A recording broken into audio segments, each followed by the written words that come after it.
여러분 안녕하십니까. 저는 독일문제연구소 소장 김동명 예벽대리입니다. 지난 영상에서 오늘도 그 유럽 내 유대인들의 그 이제 흑역사, 결코 기억하고 싶지 않은 그런 그 치욕의 역사, 이것에 대해서 이제 소개를 드리겠습니다. 지난번 그 1차 때는 제가 일반적으로 이제 유럽 내 그 유대인 문제에 대해서 이제 어떻게 그 디아스포라가 형성이 되어 왔고, 그 다음에 전반적으로 그 이제 유럽 내에서 반유대주의가 어떻게 형성이 됐고, 뭐 이런 얘기들을 여러분께 드렸는데, 오늘은 이제 독일에 국한해서 독일 내에서 이제 반유대주의가 어떻게 발전되어 왔는가, 이런 얘기를 여러분께 드리겠습니다. 그래서 여러분 잘 아시다시피 유럽 내 유대인들이 이제 중세 때부터 차별과 그 박해를 받은 그 피해자입니다. 그래서 19세기까지는 자, 종교적인 이유로 주로 이제 박해를 받았다고 이렇게 일반적으로 얘기를 하고 있고, 그 다음에 19세기 그 중반 이후부터는 자, 여기에 이제 인종 문제가 대두되고, 그 다음에 민족주의가 대두되고, 그리고 세계대전의 여파로 인해서 이제 안티세미티스무스, 이것이 이제 반유대주의라는 그 독일어 표현인데, 자, 이것으로 이제 발전이 됐다. 이렇게 전부 얘기를 하고 있습니다. 그래서 이 여기 나오는 이제 세미티스무스, 이게 셈족에 반대한다 그런 뜻인데, 이 셈족, 세미튼, 자, 이것은 이제 셈족은 과연 그럼 누군가 이걸 볼 때 우리가 성경에서 그 아브라함의 가계가 이제 전부 다 이게 추적이 되는데, 여기에 이제 노아의 아들이 셈이다. 여기까지 이제 추적이 된다. 이렇게 돼 있고, 그래서 성서에 보면은 이제 이 일대, 근동, 이제 이스라엘, 이제 팔레스타인, 시리아,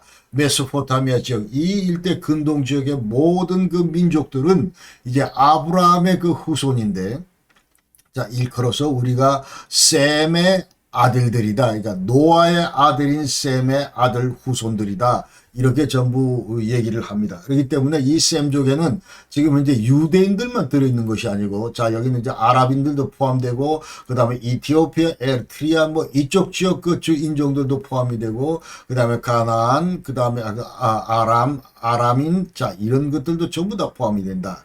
그렇기 때문에 안티세미티스무스 하고서 이것을 이제 완전히 유대인의 그 국한을 해서 사용하는 것은 이제 조금 문제가 있는 그런 표현임에도 불구하고, 지금 현재는 안티세미티스무스, 이것이 이제 유든하스, 유대인 그 혐오, 그 다음에 이 적대감, 뭐 이런 것들을 전부 통칭되는 그런 용어로 사용되고 있습니다. 그러니까 1879년도 그 언론인 빌헬름 마르가 자, 이 안티세미티스 이 최초로 이제 썼고, 그러면서 여기에 지금 또 포함되는 개념은 이제 유대인, 박해, 차별, 그 다음에 억압, 추방, 학살, 이런 개념까지 전부 다 포함이 된다. 이렇게 이제 우리가 아셔야 됩니다. 그러니까 반유대주의의 이 전통이 무려 이제 2500여 년의 그 역사를 가지고 있다. 이 얘기를 이제 지난번에 말씀드렸고, 그러니까 여기는 전부 종교적인 그런 원인에서 아니면 인종적인 그런 그 원인에서 그 외에도 이제 정치 사회적인 변화, 환경, 뭐 이런 배경 이런 것 때문에 이제 전부 다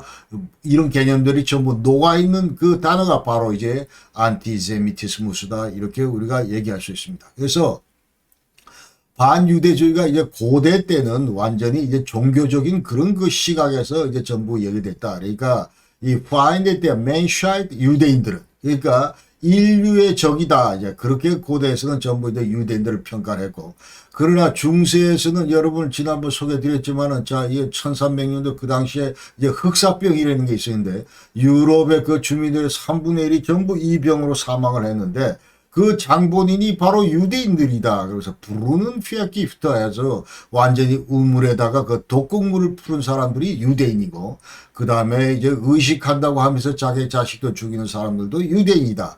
자, 그러면서 이제 전부 다 반유대주의가 이제 중세 때는 싹 떴다. 이렇게 얘기할 수 있고, 그 이후에 이제 계몽주의가 대략 한 17세기 이때는 자, 이제 새롭게 그 민족주의나 인종주의 이런 것들이 지금 현재 등장을 했기 때문에, 자, 여기에서 완전히 이제 그 유대 그 인종, 유대인들, 히브리 그 종족, 이 대단히 문제가 많은 종족이다 하면서 이제 완전히 이 종족은 이제 전부 다 학살을 해야 된다. 이것이 바로 이제 홀로코스트의 그런 그 과정으로 이제 전부 전개가 된 거죠. 그러니까 근세에는 또 유대인들을 예컨대 이제 고리 대금업자라든지 아니면 기생충 같다든지 아니면은 이제 아우스포이터 해가지고 모든 것도 전부 이제 약탈하는, 그 다음에 웰트헤어셔 해가지고 세계를 지배하려고 하는, 그러면서 이제 프리메이슨 이런 개념하고도 전부 동일시합니다. 그러니까 유대인들은 완전히 전 세계를 이제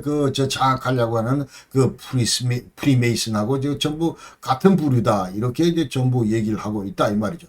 지금 현재 1943년도 그 당시에 히틀러가 이제 등장하기 전까지 독일 내에서는 대략 한 52만 명의 유대인들이 살고 있었습니다. 자, 지금부터 오늘 영상에 이제 목차를 간략히 소개를 하면은, 먼저 중세 독일 지역 내에서 유대인 거주사, 그 다음에 중세 유럽 내 유대인 추방 박해 이런 것들 먼저 얘기하겠습니다. 그러니까 그 당시에는 이 독일이라는 나라가 없었기 때문에 지금 현재 그 당시에 이제 프랑크 제국, 프랑크 왕국, 그 다음에 신성 로마 제국, 자, 이렇게 하면서 1871년도 비스마르크에서 이제 독일이 통일되기 때문에, 그러니까 여기서 얘기하는 독일이란 표현은 그 당시 지금 현재 지역, 현재 독일 지역, 그 지역에 살고 있던 유대인들의 이제 그런, 거주사나 이런 얘기들을 지금 이제 드린다 그 말이죠. 그리고 계몽 시대 때는 이제 유대인 문제가 어떻게 다뤄졌는가 이제 그런 문제. 그 다음에 이어서 이제 18세기 말에 19세기 초, 그 다음에 이제 새롭게 인종주의가 대두가 되고 유대인 문제가 어떻게 전개됐고, 그 다음에 1872년 드디어 이제 독일이 출범하는데 독일 제국 그 당시에 카이저라이히 그러니까 비스마르크에 의해서 독일이 통일이 됐기 때문에, 자, 그 당시에 이제 프로이센 전부 다 통일시켰기 때문에, 자, 이때 유대인 문제가 어떻게 다뤄졌는가. 그리고 제1차 세계대전과 유대인 관련된 문제, 그 다음에 1차 세계대전이 끝나고 나서 독일의 이제 바이마르 레퍼블릭 두 번째 공화국이 생기는데, 이때 유대인 문제가 어떻게 다뤄졌는지. 그리고 이제 1943년도 히틀러가 등장했는데, 자, 히틀러 치하에서 유대인 문제가 어떻게 다뤄졌는가. 그러니까 제2차 세계대전이 발발하기 전인 1939년도까지 지금 현재 독일 땅에서 이와 같이 유대인 문제가 어떻게 지금 현재 발전되어 왔는가, 이런 것들을 요번 이 영상에서 소개를 드리겠습니다. 먼저 중세에서 근세까지 이제 간략히 말씀을 드리면, 자, 이제 유대인이 독일 땅에 들어온 게, 독일 지역에 들어온 게 이 1700년이 넘는다 이렇게 되어 있습니다. 그러니까 정확한 시기는 이제 모두 이제 잘 모르는데 1700이 넘는다 그렇게 얘기되어 있고, 이제 완전히 구체적인 역사적인 사실은, 자, 기원 후 AD 321년도에 그 당시 로마 황제가 콘스탄티누스가 이제 칙령을 발표를 했는데, 그 칙령 내용에 따르면은, 자, 쾰른시 의회에다가 유대인을 앞으로 공무원으로 채용해라, 이런 권한을 부여했다 이렇게 되어 있습니다. 그래서 그 당시에 쾰른 이 지역에는 유대인 공동체가 이 디아스포라가 있었다, 이렇게 우리가 역사적으로 이해할 수가 있다 그 말이죠. 그러면서 이제 중세 이제 AD 500년에서 1500년 이 사이에 초기 유대인들은, 자, 이 지역에서 이제 주로 이제 지중해를 중심으로, 자, 이제 지중해를 중심으로 이제 중동, 북아프리카, 스페인, 여기 일대에서 전부 무역을 관장했다. 예, 페안한들해서 이제 완전히 해외 이제 그런 거래들을 해왔다 그런 얘기입니다. 그래서 자, 이렇기 때문에 이제 완전히 부를 장악한 그런 대상이 유대인이었기 때문에 이제 그 당시에 왕들에게는 이 유대인의 존재가 대단히 중요했다 이렇게 얘기할 수 있어요. 그러니까 프랑크 왕국이 이제 481년부터 843년 이 사이에 유럽에, 지금 중부 유럽에 지금 현재 프랑스와 독일, 이태리 요 지역에 프랑크 왕국이 있었는데, 자, 그 당시에 카롤링어 왕족 칼 데 그로서 이 칼 대왕이 유대인을 대단히 이제 완전히 현지 주민처럼 이렇게 똑같은 신분으로 이제 대우를 하고 보호를 했다 이렇게 역사가 지금 기술을 하고 있고, 그 다음에 10세기에서 11세기 이 사이에는 유대인 공동체가 이 지금 독일 지역, 이 지역에 전부 살고 있었다. 이런 것들이 역사에서 전부, 자, 입증이 됐습니다. 그리고 이거를 이제 히브리어로, 슝 공동체다. 이렇게 전부 지금 얘기들을 하고 있는데, 자, 여기에 따르면 독일 지역 내 그 당시 유대인 3대 공동체는, 자, 이제 굉장히 오버라인, 라인강 북쪽에, 자, 여기에 이제 전부 슈파야, 웜스, 마인츠 이 세대 커다란 유대인 공동체가 존재를 했다 이렇게 알 수가 있습니다. 그리고 여기에 이제 역사적으로 전부 묘비나, 그 다음에 의식용, 목욕탕이나, 그 다음에 교회당, 이런 것들이 전부 있고, 그 다음에 유든가스 그라벤에서 거리 이름이나, 묘비, 묘소, 이런 것들, 그 거리 이름들이 전부 나와 있다. 이제 그렇게 우리가 알 수 있습니다. 그래서 수세기 동안 유대인들은 자, 이후에 그 신성 로마 제국의 칭령에 대해서 이제 프랑크 왕국이 이제 끝나고 신성 로마 제국의 칭령에 의해서도 여전히 나름대로 보호가 됐다. 그렇게 얘기를 합니다. 그러니까 그 당시 교황은 이제 유대인들한테 야, 너들은 유대교를 믿지만 그러나 지금 현재 이승에서 지금 현재 너들 살아있을 때 세례를 만약 받는다면은 저승 가면 반드시 구원을 받는다. 자, 이런 얘기를 하고 자발적으로 전부 세례를 이제 받을 수 있도록 해라 하면서 일반적으로 유대인에 대해서 대단히 그 관대했다. 이렇게 얘기들 하고 그 다음에 이 공동체 문제 이런 것들도 이제 전부 자율적으로 관리하고 그 다음에 그래서 자율적으로 관리를 하고 그다음에 이제 기독교 그 주민들하고 사이에서 이제 제대로 그 공존하는 막 그와 같은 그 양상을 보였고 그리고 그 당시 그 유대인들이 갖고 있던 그런 직업은 이제 회한한들 아까 얘기대로 자 이 지중해를 중심으로 이제 원거리 이런 그 교역들을 했고 그 다음에 이 돈놀이도 했고 그 다음에 이 저 의사나 약사 뭐 이런 직업 소상공인 그 다음에 이 저 수공업 분야 뭐 이런 데서도 전부 그 농사도 짓고 뭐 이런 식으로 전부 이제 직업을 갖고 있었고 그 다음에 나름대로 그 유대인들의 의상 이런 것들도 전부 이제 그러니까 그 노란 그 윙을 그런 모양의 그 표지를 이제 하고 있었습니다. 자, 이것은 지금 그 1147년에서 1346년 그 사이에 지금 현재 이 위아츠부르크 그저 바이에른 지방 북쪽에 있는 그 도시인데 자, 여기에서 그 당시 그 유대인들의 그 묘비에서 나온 그 묘비명이다. 자, 이것을 이제 전부 발굴을 해서 지금 현재 이제 그 전 박물관에다 갖다 놓고 있습니다. 그 다음에 이제 중세 전성기에 들어와서 혹미텔 알터에서 이것은 이제 11에서 13세기 그 사이인데 이때 서서 이제 반유대주의 이런 것들이 태동하고 점차 고조되기 시작한다.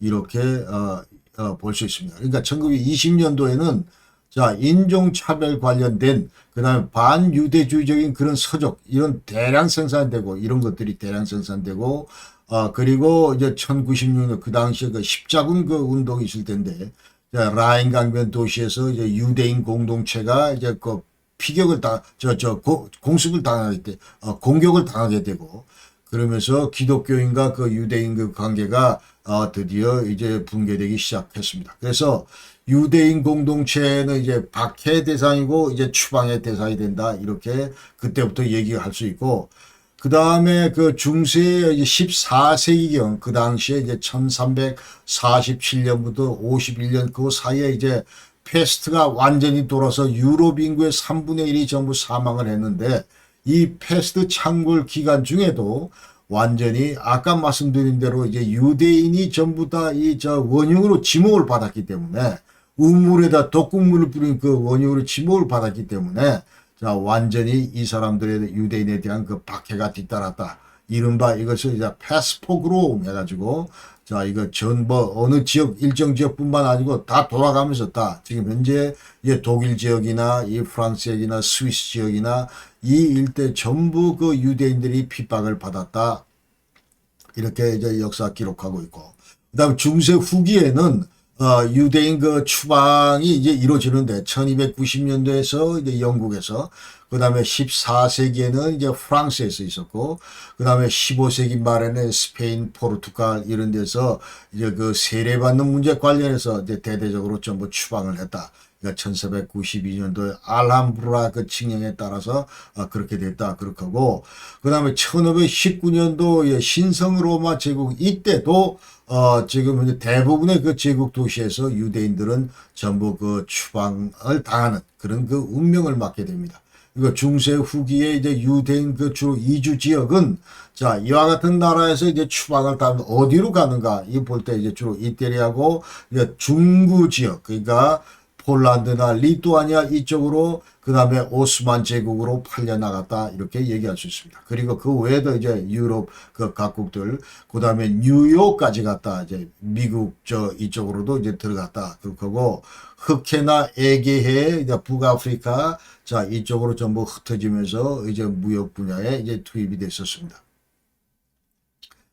17, 18세기를 우리가 이제 계몽 시대라고 그러는데 이때 그 당시에 그 유대인들의 이제 그 문제들 이제 계몽 시대라고 하는 거는 뭔가 지금 현재 이 저 박의 사상 그 다음에 이 저 뭐 이성적으로 행동하는 거 이와 같은 그런 것들을 그 강조하는 그런 시대인데 그러니까 이 유대인들도 자 이와 같은 그 시대 사조에 힘입어서 일반 시민들과 똑같은 그런 의무와 권리를 이제 주장을 하게 됩니다. 그리고 지금 요 사진에 보는 사람이 이제 독일의 그 고톨드 에프라임 레싱이라는 그 극작가인데 이 사람이 나탄 데바이저 해서 자 이 드라마 이거를 이제 썼는데 자 여기에 따르면 박해나 이 관용 그다음에 이 법적 평등 이런 것들을 이제 작품에서 좀 연구를 한다. 그러면서 이 레싱은 자 이제 유대인들한테 무슨 얘기를 하냐면 이 반드시 너희들은 이제 혹도이치 자이저 고급 독일어를 써라.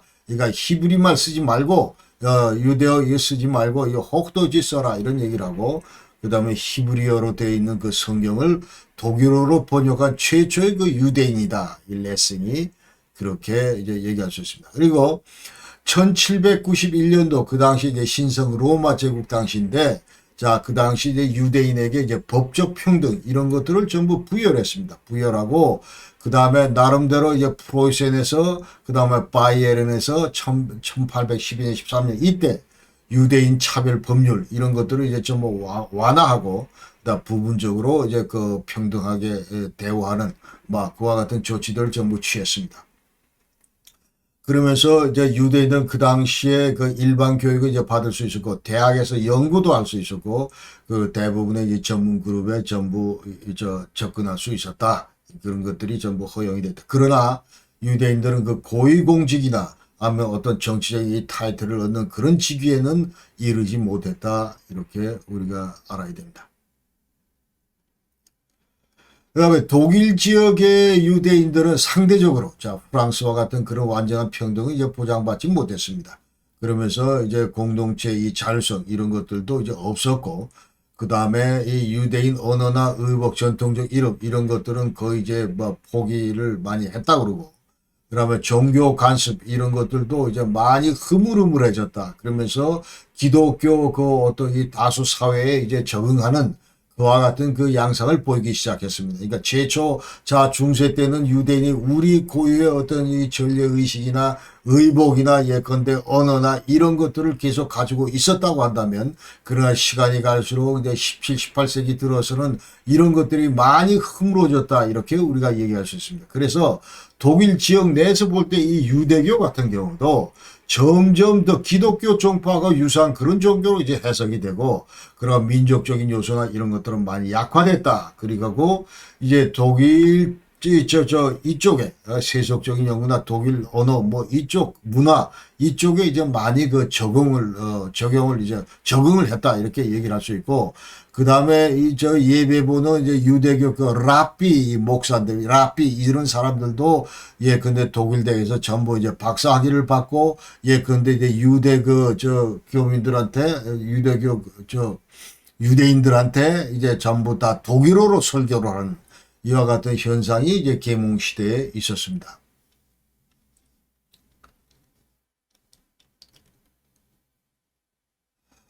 그리고 독일 지역 내에서 그 유대인들을 그 당시 계몽 시대의 유대인들 보면은 이제 중산층으로 이제 부상을 했고 그리고 많이 이제 도시화가 됐다 그렇게 얘기를 하고 그 반대로 이제 상대적으로 유대 전통과 히브리에 대한 지식 이런 것들은 점차 그 쇠퇴하고 있었고 그다음 유대 의식 관행 이런 것들도 쇠퇴하고 있었다 이렇게 얘기할 수 있습니다.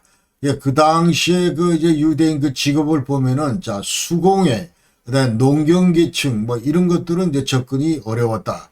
그 당시에 지난번 이제 그 기독교 그 길드 그 제도 때문에 수공의 그 길드 제도 때문에 일체 그 유대인들의 그 접근 이런 것들을 이제 허용을 안 했다 이제 그런 말씀을 드렸는데 이런 분야에서는 이제 물론 제외가 됐지만 그러나 행상도 할 수 있었고 이제 화폐 거래나 그다음에 가축들 이 다루는 문제 그리고 이제 국제무역 이런 것들은 이제 유대인들이 했었다. 그렇게 얘기를 하고 그다음에 계몽 시대 때문에 좀 더 유대인들이 자 현재 이 해방시켜야 되는 거 아니냐. 계속 이방인처럼 이렇게 그 놔두는 것은 문제가 있다. 이와 같은 주장이 강하게 있었음에도 불구하고 그러나 일반 대중으로부터 일반 그 독일 그런 주민들로부터 동조를 받지 못했다. 이렇게 얘기할 수 있습니다. 자, 18세기, 19세기, 자, 이때 들어서면서 드디어 이제 그 인종주의가 이게 대두하게 됩니다. 그러면서 이것이 이제 유대인 문제와 완전히 결부되면서 이와 같은 것들이 전부 이제 반유대주의를 더욱 그 고착화시키는 그와 같은 그 상황으로 발전된다. 이렇게 얘기할 수 있어요. 그러니까 1790년도에 그 당시에 그 크리스토프 마이너스라는 그 철학자가 있는데 자, 이 사람이 그 인종을 분류를 했습니다. 인종을 분류를 하는데, 유대인은 한마디로 백인이나 이 기독교인들, 그러니까 지금 이제 유럽 땅에서 일반적으로 볼 수 있는 이런 그 유럽인들하고는 이제 그 게임이 안 된다. 그러니까 완전히 그보다는 좀 밑에다.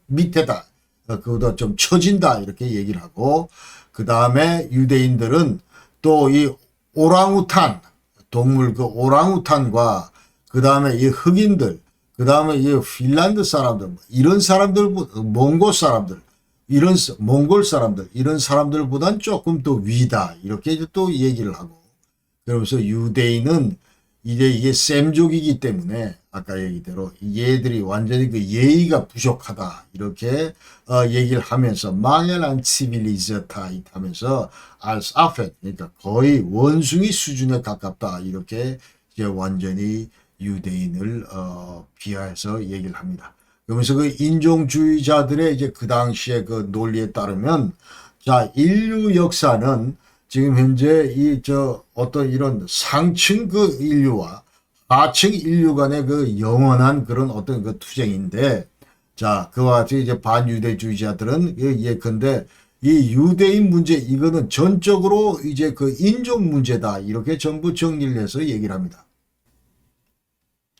그리고 이제 그 아리아의 독일인이죠. 그 아리아의 족들이 완전히 그 세계를 그 지배해야 된다. 이제 그렇게 얘기들을 하고 그러나 현실적으로 볼 때 이 유대인들은 완전히 우리 독일인들의 그 경쟁자고 그 다음에 아리아인을 그 지배하려고 그런다. 이제 그렇게 얘기를 하면서 자, 우리가 이제 세계 어더 코스모폴리탄이라고 얘기를 할 때 이 유대인은 완전히 그 아주 그 약삭 빠르고 그러기 때문에 그야말로 우직한 우리 이 아리아인을 훨씬 능가한다. 이 약삭 빠름 이런 것들에 대해서 자, 그렇게 이제 평가를 하면서 이 사람들은 유대인들은 이제 완전히 에고이즘이 강하고 그리고 비겁하고 이런 것들이 이제 주요 그 아주 종족 그 특성이다. 그런 얘기를 하면서 완전히 얘들은 그 selbst aufopferung 스스로 이제 그 희생할 줄 모른다. 그러면서 전혀 이제 그 파트리오티스무스 그 어떤 이런 애국주의 뭐 이런 것들도 아주 완전히 결여되어 있는 그런 종족이다. 이런 말을 하고 있습니다.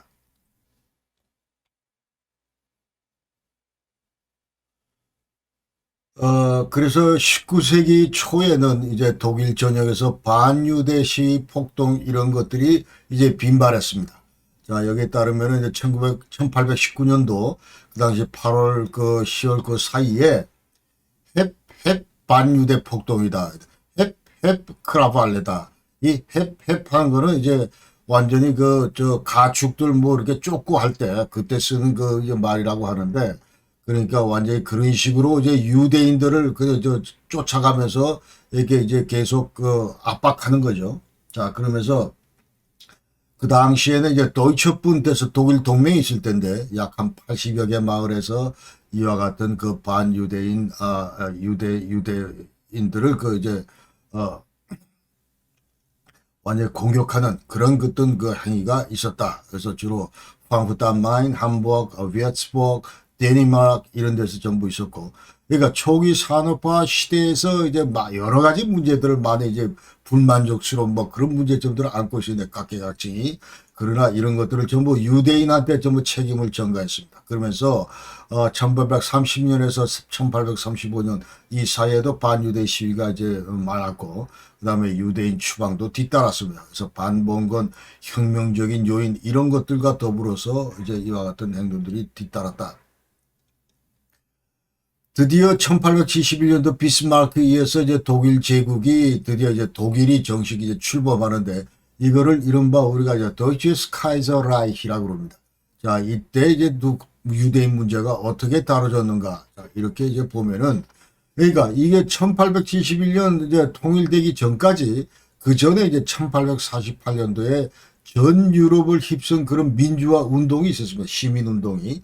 그러니까 예컨대 이제 초부터 1848년 초부터 자 프랑스, 이태리, 독일, 뭐 덴마크 이런 식으로 계속 전 유럽이 들끓었는데, 이때 이제 그 시위대 구호는 뭐냐면 이제 완전히 자유와 민주 이런 겁니다. 그러니까 지금 이제 군주제 이거는 완전히 폐지하고 새로운 뭔가 이제 이 주민들이 이 시민들이 어떤 주체가 되는 그와 같은 그 민주 정권을 수립하자.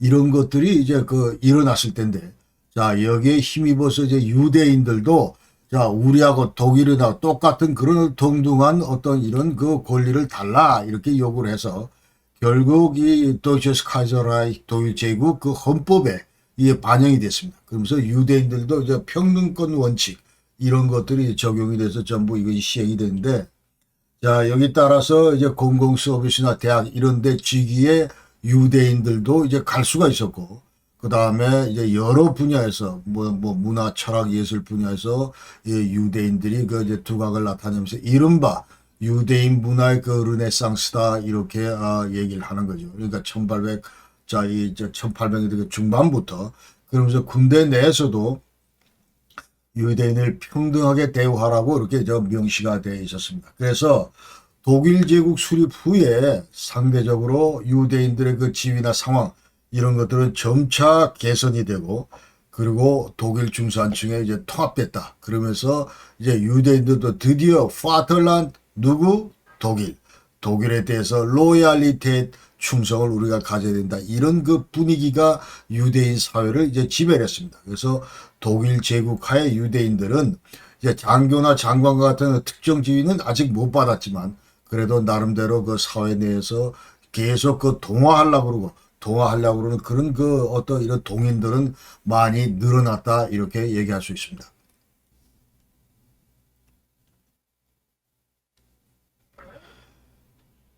그래서 독일 제국, 이 도이치스 카이저라이히 독일 제국 하에서 유대인 문제는 이제 두 개의 어떤 이런 동전의 양면과 같은 그런 그 성격을 지금 띠게 됩니다. 그러니까 다른 한편에서는 지금 사회적으로 경제적으로 이제 대단히 지위가 향상이 되고 그런 측면도 있고, 그러니까 평등 뭐 권을 되찾는다든지 그런 측면도 있지만, 그러나 또 다른 형태의 반유대주의가 새롭게 이 독일 제국 하에서 싹 떴다. 이런 것들을 우리가 이제 두 개의 큰 흐름이 동시에 있었다 하는 것을 우리가 이해해야 됩니다. 그러니까 여기에 따라 보면은 이제 새로운 모습의 그 인종을 기반으로 한 반유대주의다. 그러니까 안티세미티스무스, 이것이 이제 인종을 기반으로 한다 하면은 이제 유대인 그 인종은 문제가 많다 이런 식으로 되는 거죠. 아까 얘기대로 빌헬름 마르가 이제 안티세미티스무스 이걸 처음 썼는데, 다시 얘기하면 19세기까지 이제 종교에 기반해서 종교적인 반유대주의가 있었던 반면에, 지금부터는 자 인종적 반유대주의가 독일 사회를 지배한다 이렇게 얘기를 해요. 그래서 19세기 말 유럽은 일반적으로 반유대주의와 이게 병행해서 이제 외국인에 대한 그 혐오증 이런 것들이 점차 이제 확산되는 그런 분위기였고, 자 독일 내에서도 이제 할프유든 그 다음에 피어텔유든 이런 말이 나옵니다. 그러니까 지금 할프유든 이거는 뭐냐면, 자 이제 할머니 때 부모 때 말고 그 위에 조상 할머니 때 이제 둘 다 유대인이면 이것도 이제 그 할프유den이 되는 거고, 손자 입장에서. 그 다음에 이 저 피에텔 유대는 완전히 할머니 때 할아버지 때 완전히 그 중에 한 명만이라도 근데 유대인이다 하면 이거는 이제 피에텔 유대는 해가지고 4분의 1 유대인이다 이렇게 얘기를 하는데 2분의 1 유대인이든지 4분의 1 유대인이든지 전부 다 이거를 자 유대인으로 친다 이렇게 된 거예요. 지금 이제 그 당시에 그 이제 그 평가가. 그러면서 우리 아리아인의 그 아리안 종족의 그 우수성, 순수성 이런 것들을 지금 현재 이 유대인 이 페미슝 자 이 완전 혼혈들이 지금 이제 우리의 그 체제 우리와 이와 같은 거에 대항하고 있다 이제 이렇게 전부 다 몰아간다 이 말이죠. 그러면서 독일 제국 이제 창설 이후에 반유대주의가 이제 극성을 피운다 이렇게 얘기를 하면서 이제 각종 집회나 정당 이런 것들도 결성이 되고 그다음에 1870년도에 이 경제 위기가 있었는데 그러면서 더욱 그 인종차별 이런 것들은 심화됐다 이렇게 얘기를 해요. 그러니까 유대인들은 독일 사회에 전혀 동화되지 못하고 반유대인 선전 뭐 이런 것들이 극성을 피웠다 이렇게 얘기를 합니다. 그래서 조직적으로 반유대주의가 이제 활성화됐다. 그러니까 지금 현재 여러 가지로 이제 유대인들의 그 어떤 지위나 이런 것들이 향상되면서도 불구하고 됐으면서도 불구하고 이 사회 일각에서는 이와 같은 반유대주의가 이제 서서히 이제 완전히 그 극성을 부리면서 이제 피어오른다 그런 얘기. 그러면서 1886년도에 이제 독일 내 이제 반유대주의 협회라는 것도 이제 결성이 되고 뿐만 아니고 반유대주의 인민당이라는 정당도 결성이 됩니다. 1890년도에. 그러면서 그 당시에 그 뉘링이라는 그런 어떤 경제학자는 이제 무슨 얘기를 하냐면, 자, 유대인 문제, 이 관련해서 책을 썼는데, 1881년도에. 자, 여기에 따르면 이 유대인들을 어떻게 이제 규정을 짓냐면, 이 유대인들은 완전히 자기 스스로만 이제 전부 다 이제 챙기려고 그러고, 그리고 아주 권력에 대해서 탐욕스럽고, 이런 것들이 유대인의 그 어떤 본성 가운데 하나다. 이런 얘기를 쓰면서 완전히 유대인의 해결 문제는 엔틀리즘 해서 final solution. 최종적인 해결책은 자, 엔틀리즘.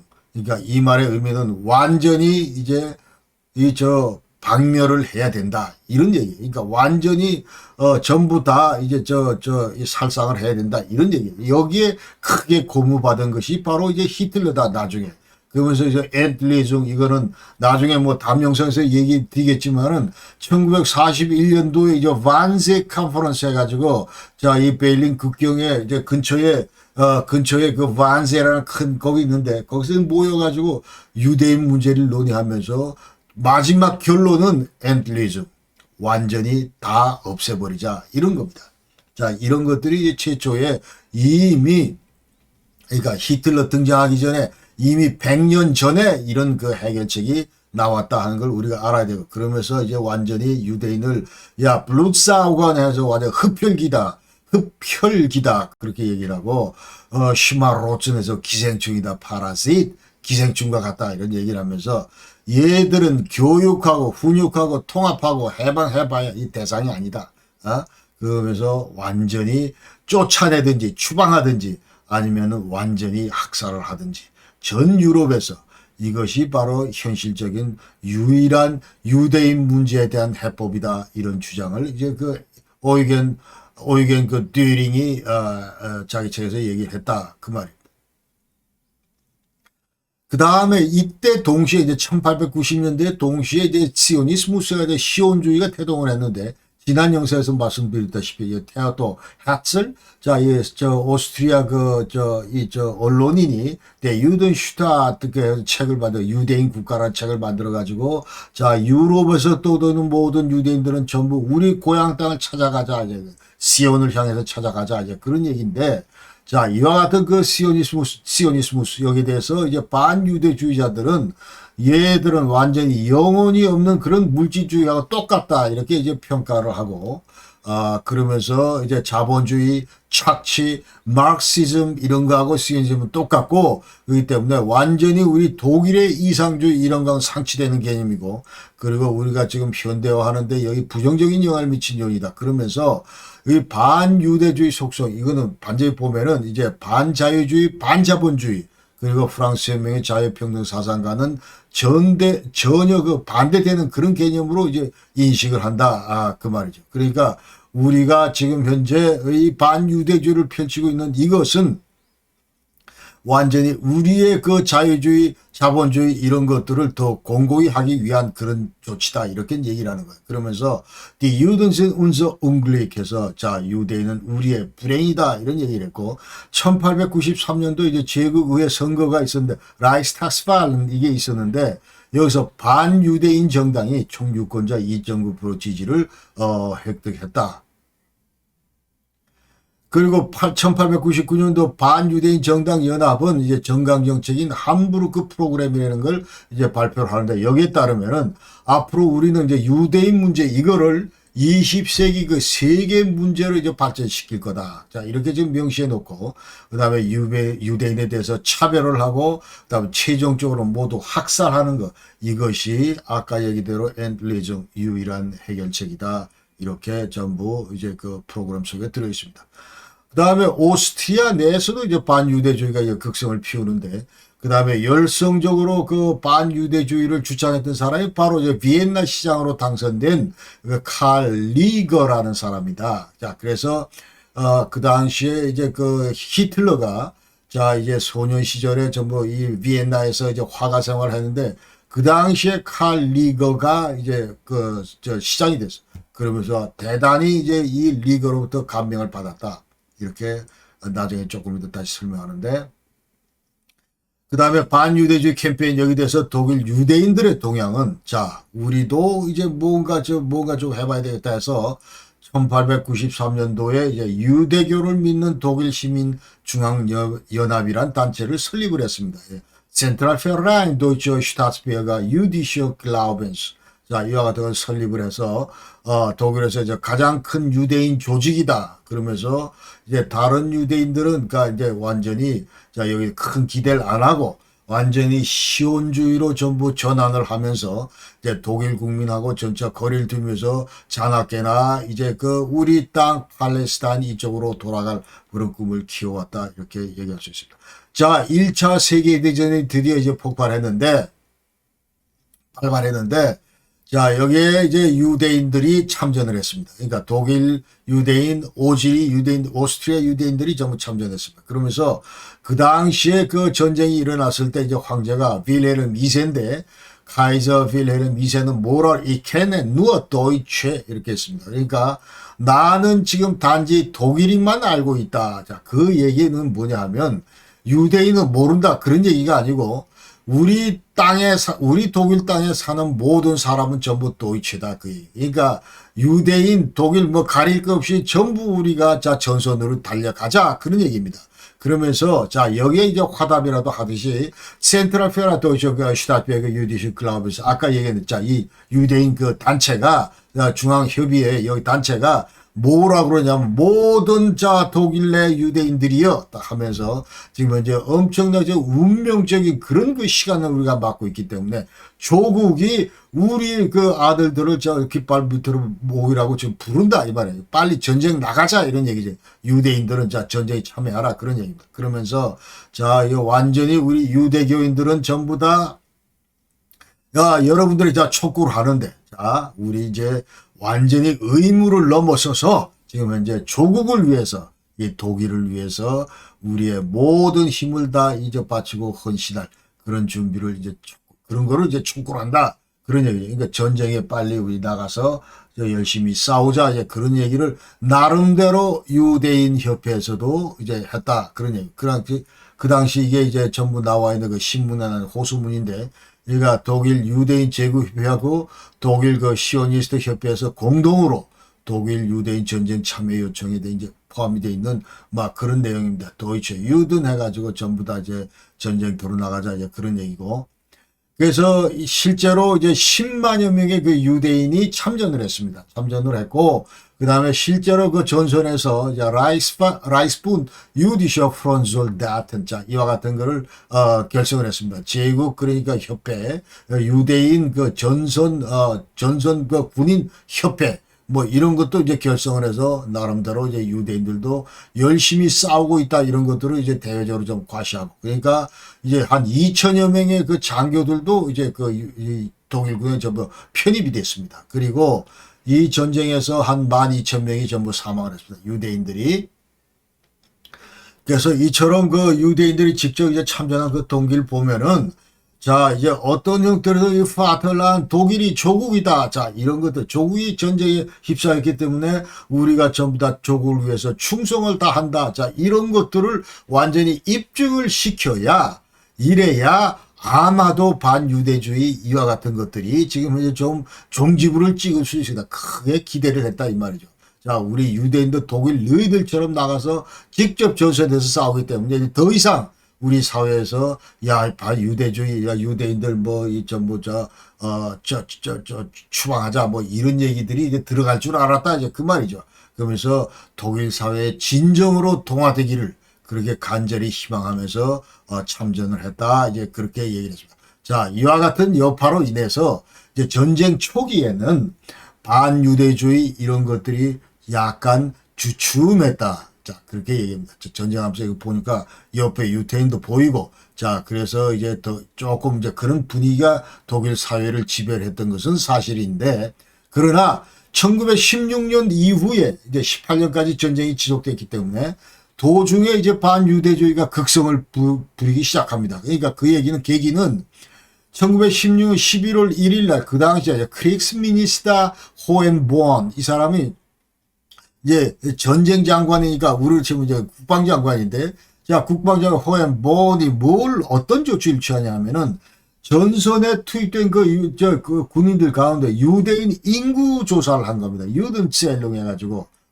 도대체 몇 프로 지금 어느 정도 유대인이 있는가, 이제 완전히 완전히 회의적인 시각으로 이제 전부 그걸 한 거죠. 그러니까 여기에 대해서 반유대주의 이런 것들이 이제 극성을 피운 거죠. 자, 그러면서, 이제 드디어 독일 사회에서 다시 또 나오는 얘기가 얘들은 지금 전쟁 회피하고 자, 이게 전부 쉬어봤더니 몇몇 안 된다. 전부 전쟁 회피하고 뒤에서 후방에서 지금 돈놀이 하면서 투기하면서 지금 자기 배를 불리고 있다. 이렇게 전부 몰아가는 거예요. 그러면서 조국이 공경에 빠졌는데 전쟁 그 수익자로 부를 축적한 것이 바로 유대인들이다. 이런 그 얘기를 하는 거예요. 그래서 여전히 그 뮌헨, 바이안 이쪽에서 이제 그 반유대 그런 그 주의가 완전히 이제 심하게 일어났다. 그렇게 얘기를 할 수 있고, 그 다음에 이제 1차 대전이 끝나고 나서 패배했습니다. 독일이. 자, 그런데 이 전쟁 패배 자체를 사실은 이 책임을 누구한테 뒤집어 씌우냐면 전부 유대인한테 뒤집어 씌웠다. 그 얘기. 그러니까 파울 폰 힌덴버그 이 사람은 자 이제 나중에 대통령이 되는데 프레지덴트 힌덴버그 대통령이 이제 그렇게 얘기를 합니다. 그러니까 야, 우리 독일군은 1차 대전 가운데 4년 동안 자 전투에서는 한 번도 패한 적이 없는데 어째 전쟁에서 졌는가? 그러면서 앞으로 계속 전쟁 기간 내내 우리는 이제 앞으로 수년 내에 반드시 승리한다. 이렇게 이제 호언장담하고 계속 이제 병사들을 독려를 했는데 보니까 전투에서는 한 번도 깨진 적이 없는데 보니까 완전히 앞뒷발 다 들었다 이 말이죠. 그러면서 이 유대인이 왜 그러냐면 이 유대인이 우리 뒤에서 칼로 우리 등을 찔렀기 때문에 그렇다 하면서 돌슈토스 레겐데 돌슈토스 완전히 단도로 찍었다 이 말이죠. 등을 찍었다 이 말이죠. 뒤에서 찌르는 바람에 우리가 졌다 이런 얘기로 이제 계속 몰아가는 거예요.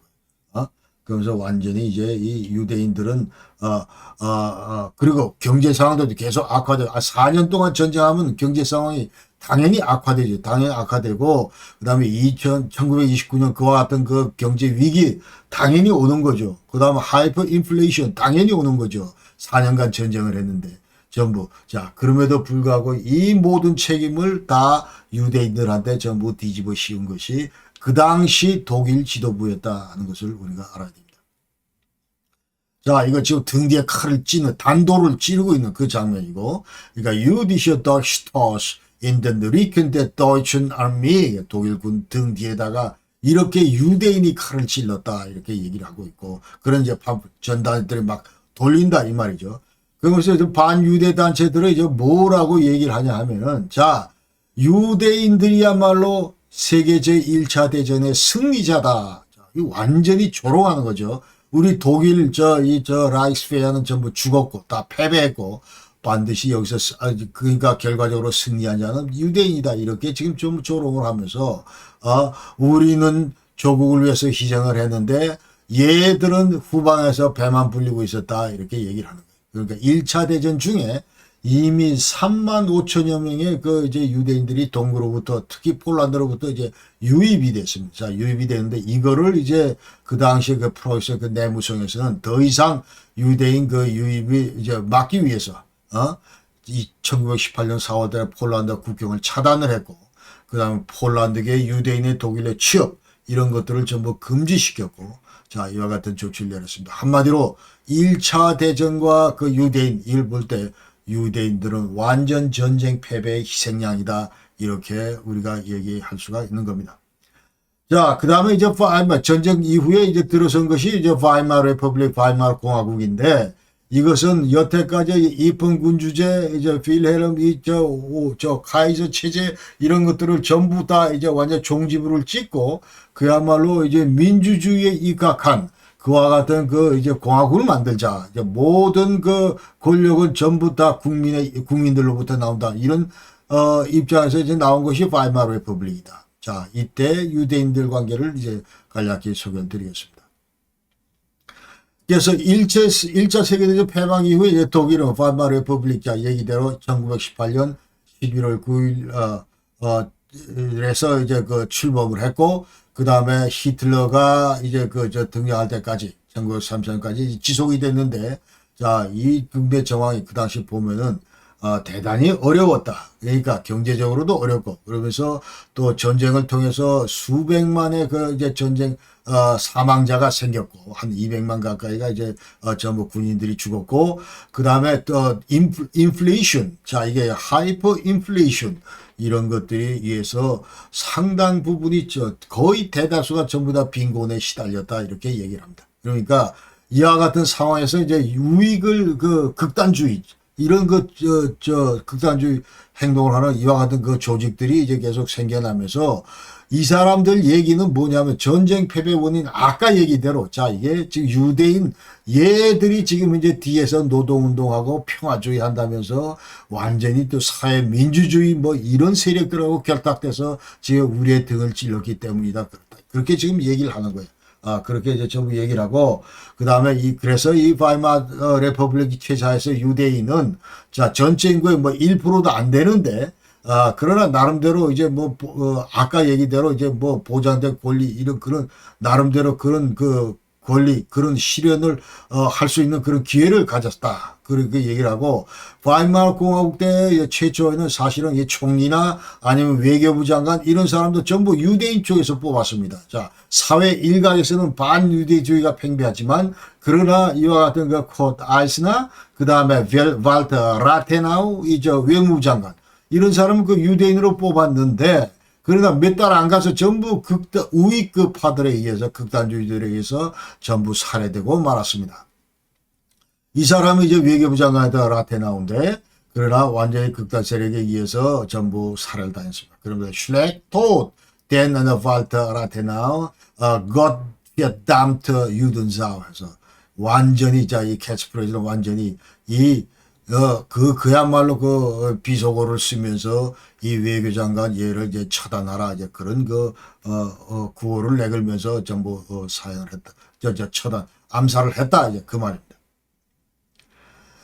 자, 그러면서 이 바이마르 레퍼블릭 때는 나름대로 이제 그래서 유대인들이 나름대로 이제 왜냐하면 이제 최초 이제 왕 입헌 군주제가 이제 폐지가 되고 그야말로 이제 공화국이 되기 때문에 나름대로 이제 뭔가 이 유대인들이 진출할 수 있는 뭐 그런 기회들은 이제 객관적으로 전부 마련이 됐다 이렇게 얘기를 할 수 있습니다. 그러니까 여기서 이제 유대인의 그 유명한 작가들도 그 바이마르 공화국 때 전부 활약을 많이 했는데 이걸 이른바 이제 황금 그 20년대라고 얘기해요. 골너츠반치가 해서 이때 많은 작가들이 나왔다. 야코브 바서만, 그 다음에 라이너 포이트 방아, 그 다음에 프란츠 카프카, 이런 사람들은 전부 체코에서 왔고, 슈테판 츠바이그, 이 사람은 저 오스트리아 비엔나에서 왔다. 이 프란츠 카프카 이 성을 쓴 그 이제 작가도 이 유대인 출신입니다. 자, 그래서 자, 이와 같은 그 이제 문화적인 측면에서 예술적인 측면에서는 이제 많은 그런 그 활약이 좀 상대적으로 과거에 비해서 있었다 그렇게 얘기를 할 수 있고 그럼에도 불구하고 이제 반유대주의 이런 것들은 동시에 진행됐다. 그러면서 그 다음에 이때 나온 얘기도 이제 유대인하고 그 이제 프리메이슨하고 이게 전부 아까 얘기대로 자, 이 결탁이 돼서 미국과 영국의 금을 이용해서 이제 그 파이낸셜 그런 걸 그 위에서 수단을 통해서 이제 유대 그 왕국을 만들려고 그런다. 그와 같은 유대인들을 반대하는 그와 같은 주장들을 이제 해온 겁니다. 그래서 아까 얘기대로 이제 동부 유대인들이 많이 그 독일로 왔고, 그러니까 전쟁 중에 이제 군수 공장을 돌려야 되기 때문에 자 이런 이유로 많이 이제 유입이 됐다 이제 그 얘기고, 그러면서 이런 사람들에 대해서 이제 완전히 학대하고 살인하고 그 다음에 무슨 뭐 이제 유대인 상가나 이런 거 사용하지 말고 그 다음에 각종 유대인의 그 묘지나 어떤 이런 교회당 이런 것들을 전부 다 이제 모독하고 방화하고 그런 일들이 이제 뒤따랐습니다. 그래서 반유대주의 근거 이제 바이마르에 뽑을 때 그러면 이제 민족적 아주 인종사상 그렇게 얘기를 하는데 그러니까 바이마르 공화국 민주주의 그다음에 좌파 정치인에 대한 무제한적인 선동 자 이런 것들을 전부 하면서 반유대주의 조직들은 이제 교육받은 주로 그 중산층이 있죠. 이런 일을 담당했다 그렇게 얘기를 하고 그다음에 1921년도에 이제 보수당이 하나가 이제 결성이 되는데 이것이 이제 DNVP라고 해서 Deutsche Nationale Volkspartei 이제 완전히 이제 이 보수당인데 자, 이 사람들은 이제 어떤 조치를 취했냐면은 유대인하고 유대인 부모를 갖춘 이런 사람들은 전부 당원에서 다 제외시켰습니다.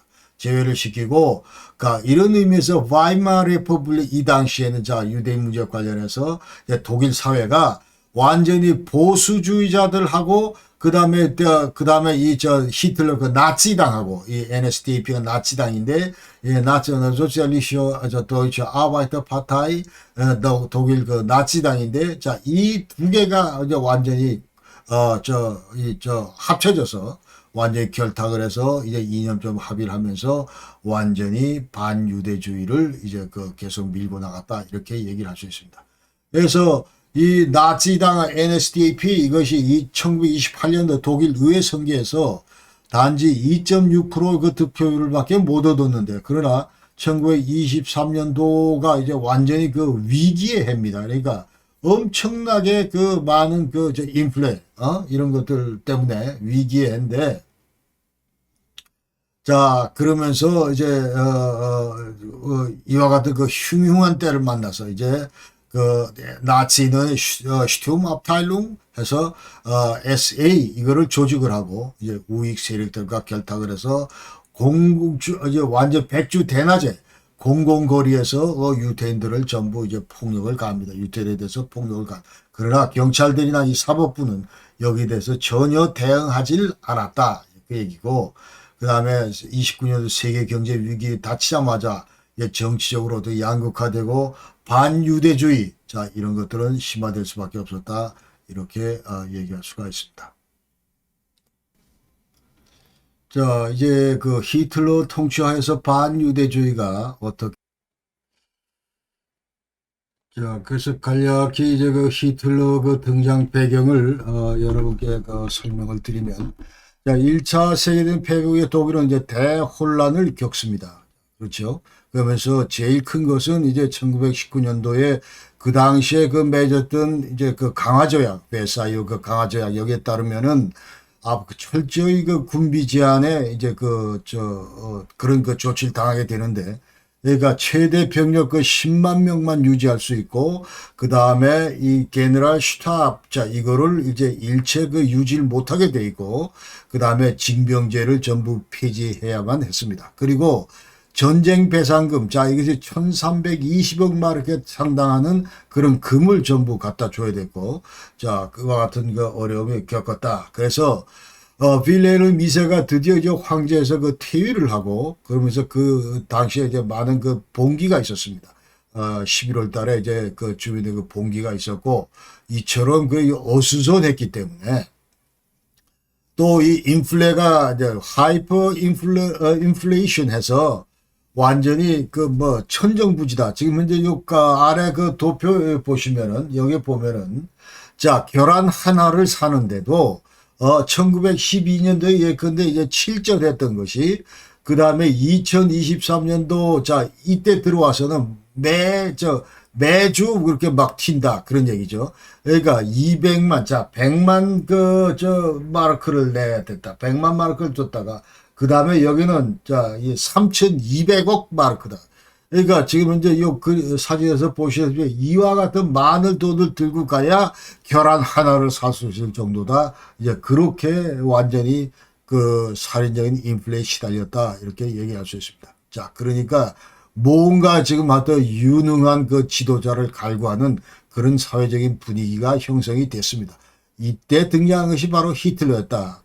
히틀러는 1889년도에 그 오스트리아 브라우나우 암인 여기 주세입니다. 그러니까 그 당시 오스트리아하고 헝가리 제국이 5홍 제국이 이제 있었는데, 그때 이제 브라우나우에서 그 태어났고, 그 다음에 젊은 시절에는 저 아까 말씀드린 대로 비엔나에 가서 이제 화가 생활을 했는데, 이 비엔나는 그 당시에 이제 대규모 그 유대인 공동체가 있는 그런 큰 도시였습니다. 그래서 어느 다른 도시보다도 이 비엔나에는 이게 반유대주의가 팽배했다 이렇게 얘기할 수 있습니다. 이 사진에서 이 사람이 이제 그 히틀러고, 그래서 1차 세계대전 당시에 이제 히틀러 행적을 이렇게 보면은 1차 세계대전 히틀러한테는 히틀러 인생에서는 대단히 그 완전히 자기 인생을 역전시킬 수 있는 그와 같은 그 계기가 된 그런 이벤트였습니다. 그래서 1914년도에 이제 자원 입대를 합니다. 자원 입대를 하고, 그다음에 그 당시에 이제 완전히 오스트리아하고 이 독일군이 한편이 돼 가지고 프랑스, 영국, 러시아하고 싸울 때이기 때문에, 자, 비록 오스트리아 출신이지만 그러나 이 독일군에 이제 그 편입이 가능했다 이 말이죠. 입대가 가능했다 이 말이죠. 자, 이때 이제 히틀러가 근무했던 부대는 바바리아 리저브 인fan트리 레지멘트에서 바이에른 주의 그 예비군들로 구성된 그 보병 연대에서 통신병으로 이제 근무를 했습니다. 통신병으로 근무를 했고, 그 다음에 패전한 다음에 히틀러는 그 독가스로 인해서 이제 눈에 부상을 입은 상태였고,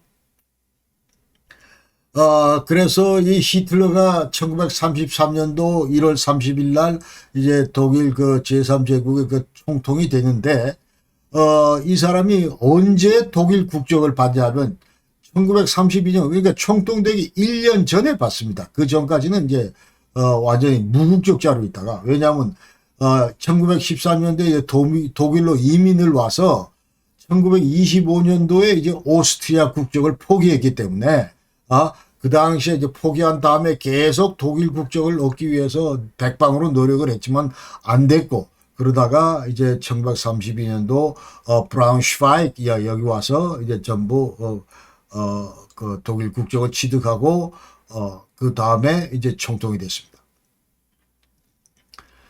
그래서 히틀러 정치사상 이거는 절대적으로 그 유대인 그 혐오감, 이거 이제 100%라고 해도 과언이 아닌데, 과연 그러면 히틀러 이와 같은 그 정치사상에 누가 영향을 끼쳤던가?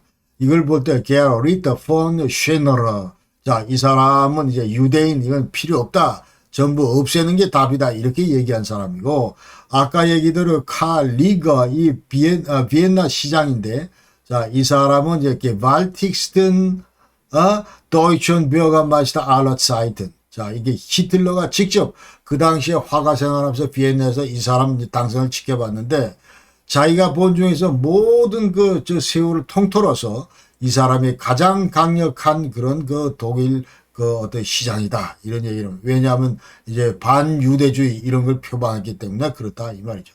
그러니까 히틀러가 그럼 왜 이렇게 유대인들을 혐오하는가? 자 여기 대해서는 뭐 여러 가지 그 배경 관련해서 설명이 있는데 하나는 이 히틀러 몸에 유대인 피가 흐르고 있다 이런 얘기들도 지금 하고 있고 거기에 대해서 대단히 그 창피하게 생각하고 있는 것도 하나고 또 다른 하나는 무슨 뭐 유태인 매춘부 성병에 매춘부로부터 성병에 걸렸다 뭐 이런 얘기도 있고 자 그러나 이제 전쟁 패배 이후 이것을 이제 히틀러는 어떻게 생각하냐면 자 이거 아까 힌덴버그 대통령 말대로 자 이거 완전히 돌슈토스 유대인이 우리 등을 찔렀기 때문에 그렇다. 그러면서 유대인과 그 공산주의자들로부터 이제 그 전쟁 패배 원인을 찾는 것이 히틀러입니다.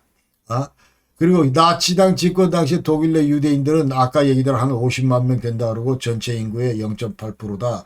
아까 영상에서 0.5% 정도 된다 그랬는데 자 그렇고 그러나 이 50만 명 가운데 30만 명은 다행스럽게도 이제 최종 해결 엔틀리즘, 파이널 솔루션 완전히 학살당하기 전에 전부 해외로 피난을 했다. 이렇게 우리가 아셔야 됩니다. 그 다음에 히틀러 그 나치당 관련해서 이제 히틀러는 전쟁 종식 직전에 자 오늘 이제 그 정당 그 모임에 가가지고 이제 연설할 기회를 잡는데 이것이 이제 호프브로하우스에서 뮌헨 그 있는 그 생맥주 큰 그 식당 대형 식당인데 자, 그때 이제 바이에른 인민공화국이 선포됐는데 여기에서 이제 히틀러는 자, 공산주의는 답이 아니고 그다음에 민족주의 뭐 강화 이런 관련해서 연설하면서 이제 완전히 연설의 귀재다 하는 그런 그 칭찬을 받으면서 이락 스타덤에 오르게 됩니다. 그러면서 유대인을 질병을 일으키는 그 세균에 비유를 했다. 연설을 하면서. 그 다음에 1919년도 히틀러는 이제 독일 노동자당 그 DAP 도이처 아바이터 파타에 가입을 하고 그 다음에 1919년 7월 달에 인종차별적이고 반유대주의적인 그런 선동 이런 것도 이제 본격적으로 시작하고 그러면서 이제 그 유든프라겐 유대인 문제 관련해서 나름대로 이제 평가서도 이제 제출하고 자 그러면서 그 다음에 1920년도에 드디어 히틀러는 자 나치당을 창당합니다. 그러니까 나셔널 소셜리스티슈 도이처 아바이터 파타이가 민족 그 사회주의 독일 노동자당 나치당을 이제 창당을 합니다. 그러면서 자 이 당은 이제 반유대주의를 표방하고 반공산주의를 표방합니다. 그러면서 이 당은 이제 1924년도 독일 의회 선거에 이제 나갔는데 3%를 획득을 했고 14명 의원은 이제 진출시켰고 그다음에 4년 뒤에는 2.6%로 이제 많이 좀 주저앉았습니다. 많이 주저앉았다. 왜 주저앉았는가? 그럴 때 이제 그 당시에 이제 계속 그 반유대주의 얘기만 해서 안 되고 그다음에 뭔가 지금 좀 주민들의 그 유권자 입맛에 맞는 뭐 그런 시적절한 그런 테마를 그 잡아야 되는데 자나깨나 그 유대인 저 죽이자 뭐 이런 얘기를 해서 이제 별로 호응을 못 받았다 그런 얘기. 그래서 23년도 히틀러는 이제 쿠데타를 시도를 하다가 실패해서 이제 감옥에 갔는데 그러면서 이제 그 당시에 많은 그 유대인의 테러 이런 것들이 이제 대도시 뮌헨, 베를린 이런 데서 있었고 이 감옥에서 이제 유대인 이 히틀러는 마인 캄프라는 그 나의 투쟁이라는 책을 쓰게 됩니다. 그러니까 이 마인 캄프는 이제 반유대 종족주의 자 우리 아리안족이 우수하다. 그래서 모든 종족 위에 우리 아리안이 있어야 된다. 자 이런 얘기를 하면서 자기는 이미 학창 시절부터 이제 본능적으로 본능적으로 이제 반유대주의자다 이런 얘기를 그 마인캄프에서 하고 있다. 그리고 이 유대인에 대한 유일한 해법은 자 독가스로 대량 살상하는 것이 이제 완전히 답이고 그다음에 독일인에게 순수함 이런 것들은 우리가 계속 잘 보존해야 된다 이런 얘기를 마인캄프에서 하고 있고 그 다음에 자 이것만 가지고는 안 되고 우리의 독일인들의 그 어떤 생활 공간 이거를 계속 동쪽으로 그 확대해 나가야 된다. 리벤스람 nach Osten 그래서 이제 소련하고 동구권 이쪽으로 우리가 쳐야 된다. 이제 그런 얘기를 전부 컨셉을 발전시켰다. 이 책에서. 그 다음에 나치당 그 25개 항목의 그 프로그램을 이제 만들었는데 여기에 따르면 완전히 유대인은 독일 시민권 자 이런 공직에서 전부 제외해야 되고 그 다음에 유대인이 특별히 그 외국인법에 따른 어떤 이런 적용을 이제 받게 해야 되고 그리고 물자가 만약 부족하고 어려움을 겪을 경우에 이제 외국인들 비독일인들, 비시민들 이런 사람들은 전부 추방하는 것이 맞다. 그렇고 그 다음에 이제 이민을 전부 들어오는 거 전부 중단시키고 그 다음에 독일의 유태인을 포함해서 이제 완전히 1914년 이후로 그 이주한 모든 비독일인들은 전부 추방하는 것이 맞다. 이렇게 이제 얘기를 하고 있습니다. 그러면서 1923년도 히틀러는 이제 주로 반유대주의 그 사수를 통해서 완전히 나치당의 지도력 이거를 이제 유지하고 있었다. 그렇게 얘기할 수 있습니다. 그러니까 반유대주의 이거를 계속 대외적으로 내걸면서 나치당을 장악할 수 있었다. 이 히틀러는 그렇게 얘기할 수 있습니다. 그 다음에 이 반유대주의 이것이 이제 완전히 호응도가 높았는데 그러니까 1차 세계대전 그 당시에 이제 이전부터 이미 반유대주의 이런 걸 뿌려놨는데 그러나 이제 청중 속에서 싹이 트고 그 다음에 나치의 선전선동을 통해서 폭발을 지경에 이르렀다 이렇게 얘기할 수 있습니다. 그리고 1929년도 세계 경제 위기 이후에 반유대주의가 이제 더 격화됐고 그 다음에 완전히 이제 나치당의 완전히 단골 메뉴 고착된 그런 메뉴로 이제 자리 잡았다. 반유대주의가 이렇게 얘기할 수가 있습니다. 그리고 1930년대부터는 이제 노골적으로 나치당의 그 돌격대 슈테우마프타일론 SA 자 얘들이 이제 유대인의 그 상가를 약탈하고 그 다음에 유대인에 대한 테러 이런 것들을 감행했다. 그러니까 지금 이제 군대 이외에 이제 완전히 이런 군인들 외에 완전히 이와 같은 그 시민들이나 당을 보호하는 그와 같은 그 돌격대가 이제 SA인데 자 이런 그 SA 요원들이 전부 시민들을 유대인들을 특히 그 이제 억압했다 이렇게 얘기할 수 있습니다. 그 나치당은 1928년도는 선거 나가서 2.6%, 그 다음에 2.6%가 안 됐기 때문에 또 반유대주의 언급을 자제하고 그러면서 이제 29년부터 30년 요 사이에는 어떤 테마를 올렸냐 하면은 이제 완전히 배상 문제, 전쟁 그 배상 문제, 지나치게 지금 현재 우리 형편에 너무 높다, 막 이런 걸 하면서 유권자들이 이제 분노를 더욱더 자극하고, 그 다음에 이 청년기획이나 세계 경제 위기 문제 이런 것들을 이제 초점을 맞추고 그러면서 히틀러 인기가 이제 급증했다. 그러면서 30년도 그 선거에서는 18.3% 득표율을 얻었는데 자, 이것이 이제 독일 그 학자들 얘기는 앙팡퐁 엔데 데아 레퍼블릭에서 완전히 이제 바이마르 레퍼블릭의 종지부를 찍는 그와 같은 시작과 같은 그와 같은 그 징조다. 이렇게 얘기를 했고, 그 다음에 32년도 선거에서 무려 37%에 달하는 그런 최고 득표율을 기록하면서 230명을 이제 의회에 진출시켰습니다. 자, 여기 따라서 힌덴부르크 대통령은 자, 히틀러한테 이제 정부 구성을 위임을 하게 됩니다. 그러면서 드디어 이제 총통 자리를 꿰차게 된다.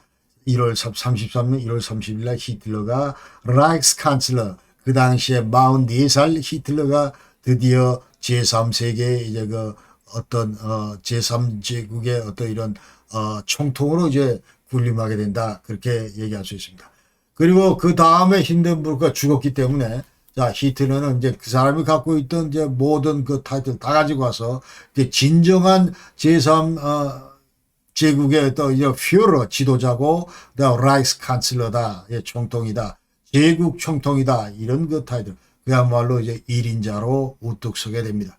그러면서 초기에 히틀러 주위에 있던 4인방 가운데 이제 당 당 그 이론가는 슈티머 편집자인 율리우스 슈트라이커고 그 다음에 또 다른 한 명은 알프레드 로젠베르크 벨키셔 오저바의 편집자고 그 다음에 요세프 게뷸스 자 선전상 그리고 이제 SS 그 설립을 했던 하이리히 힘러다. 그러니까 SS는 나중에 이제 콘센트라슬라가 그래서 계속 그 강제 수용소 이런 것들을 전부 이제 관리하는 그와 같은 그 단체인데, 슈타플. 자, 이것을 이제 만들었던 힘러가 이제 히틀러의 오른팔이었다. 이렇게 얘기할 수 있습니다.